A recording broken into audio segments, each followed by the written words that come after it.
I would say this: planting a church is like going to war. When you go to war, you need to have all the right tools, and you need to be trained, because we're starting to enter in on Satan's territory. And his purpose principally is to stop what God is doing, wherever it is, all over the world.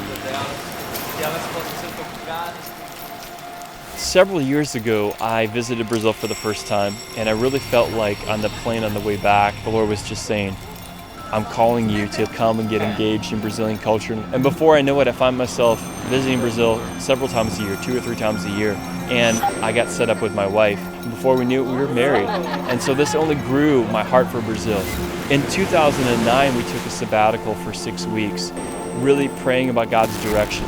And we wrote down in the sand WWH, which stood for wherever, whatever, however, God, whatever you want us to do with our lives.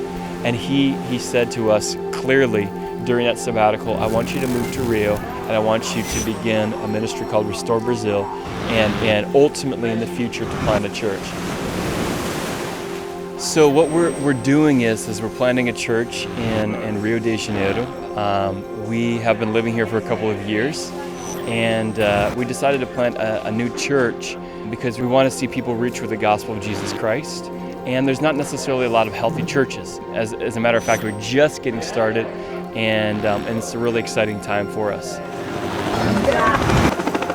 Rio is a city that's really moving to be on the global stage. In 2014, we're going to have the World Cup. In 2016, we're going to have the Summer Olympics.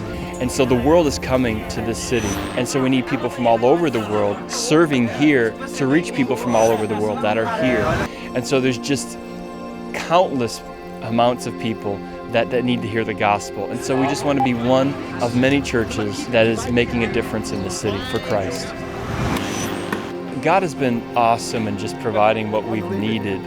His provision is something that enables me to wake up every day and see the sun and have a smile on my face. It doesn't mean it's not difficult, of course. I mean, there are times where we don't feel like we have all the resources to accomplish what God has called us to do.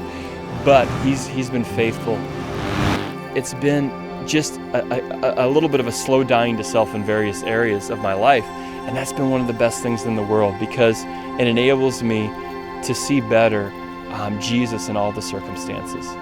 In terms of the church, God has brought a great group of people together, a group of people who are excited about the gospel, that want to see the city changed. We don't have a large group of people right now, but it's a good starting place, and we feel like we have some couples that just really want to see the mission of God accomplished through the church. And everyone is Brazilian, with the exception of one American in our group. And so we really want the church to have a Brazilian face, Brazilian songs, Brazilian culture, because we feel like in order to contextualize to the culture well, we need to be a Brazilian church.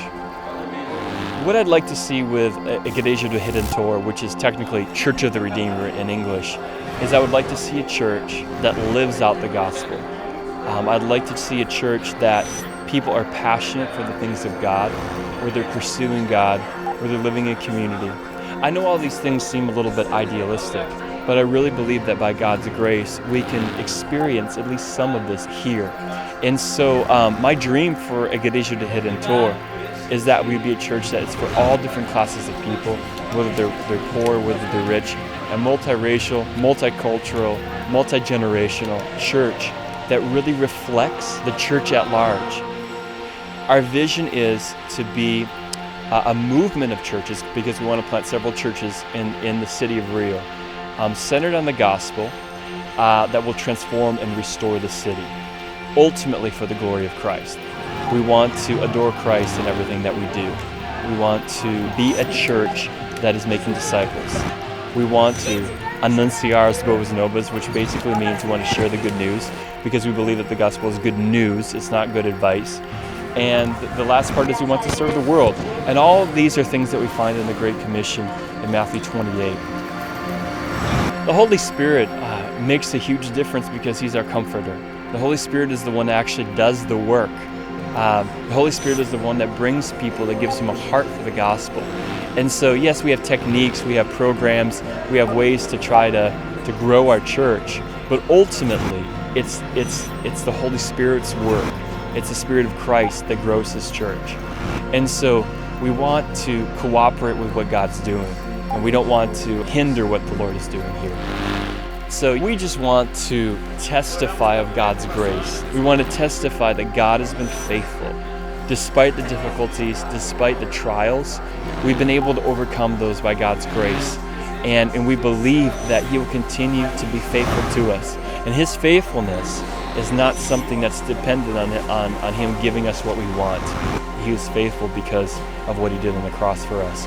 And so because of that, we have every intention to plant this church in Rio de Janeiro, and by God's grace, see it grow.